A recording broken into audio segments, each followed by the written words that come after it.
Gentleman yields back. Gentleman from Florida.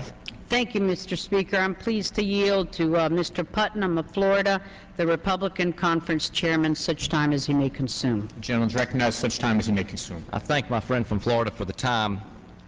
Mr. Speaker, I rise today to oppose this resolution because, unfortunately, it is anything but resolute.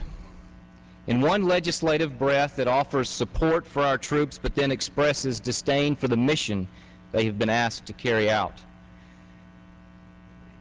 And then, I must admit, I'm surprised. After all the tough talk we heard from the other side, this is a rather toothless 97 words. The resolution does nothing to help win the war, but it doesn't do anything to help stop it either, which allows the majority to offer its support and withdraw it too. Now, the majority has surely studied its constitutional law and knows that the most direct way that it can affect current strategy is to cut off the funds necessary for winning this war. So why are we not having this week a real vote, a real up or down vote on funding our men and women in harm's way? Actually, the Congress has had one up or down vote. It was up only when the Senate unanimously confirmed General David Petraeus as our commanding officer in Iraq. General Petraeus, who took over just last Saturday, literally wrote the book for the Army on counterinsurgency strategies. And now, after unanimous Senate approval and just days into his command, the House is prepared to pull the rug out from under him. If that's not a mixed message, then what is it, Mr. Speaker? Indeed, it's a shame that the majority has brought to the floor such a narrow, non-binding resolution that misses the bigger picture, because this is so much larger than what's going on in any given neighborhood in Baghdad. It's easy enough to go back and list all the disappointments we've had in Iraq. It's easy enough to wring our hands about any one particular tactic, but it's like focusing on one jungle, on one atoll, on the march to Tokyo over 60 years ago. The very nature of our enemy requires us to look at the bigger picture. The harsh reality we've encountered in 5.5 years since militants attacked us on American soil is that its intricate web of terror is utterly global. Today, Al-Qaeda operates in over 60 countries, with members in the hundreds and supporters in the hundreds of thousands, and perhaps even millions. This is the case even after the tangible successes that we have had. More than 3/4 of Al-Qaeda's known pre-9/11 leaders have been captured or killed. More than 4,000 suspected Al-Qaeda members arrested. And more than $140 million of its assets seized from over 1,400 different bank accounts worldwide.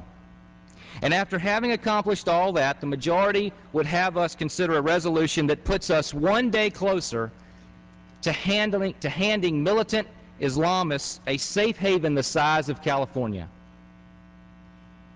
And when ideological militants achieve their objectives, history tells us that they don't settle, that they only attempt to expand their reach even further. And that means following us home. The consequences of failure in Iraq read like a far-fetched war game, but I assure you they are quite real. The inevitable incursion of Iranian and Syrian combatants into the country, the threat to peaceful Arab states, and the further emboldening of Hamas and Hezbollah. So we have arrived at one of those muddy historical crossroads. Will we continue to take the fight to the enemy, or will we fall back and hope that the enemy does not follow us home? That question is one that we must continue to ask ourselves, even if it is much larger than the narrow scope of this resolution. This resolution that was born of what has become an overly politicized debate. Time was politics stopped at the water's edge, but no longer, it seems.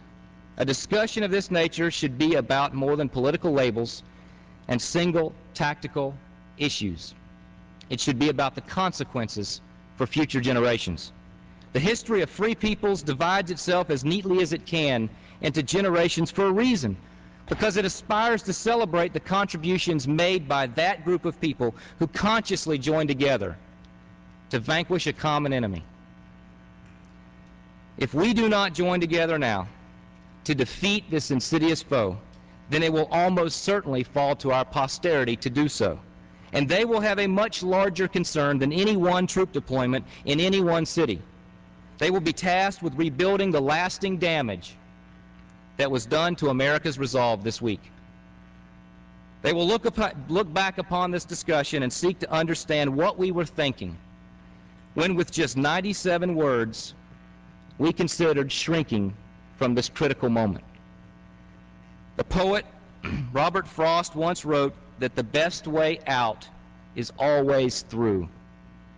We doggedly seek the way through. Success in Iraq, security for our allies, and everlasting victory for freedom. This week's discussion should be about the way through, not the way back. I yield back my time, Mr. Speaker.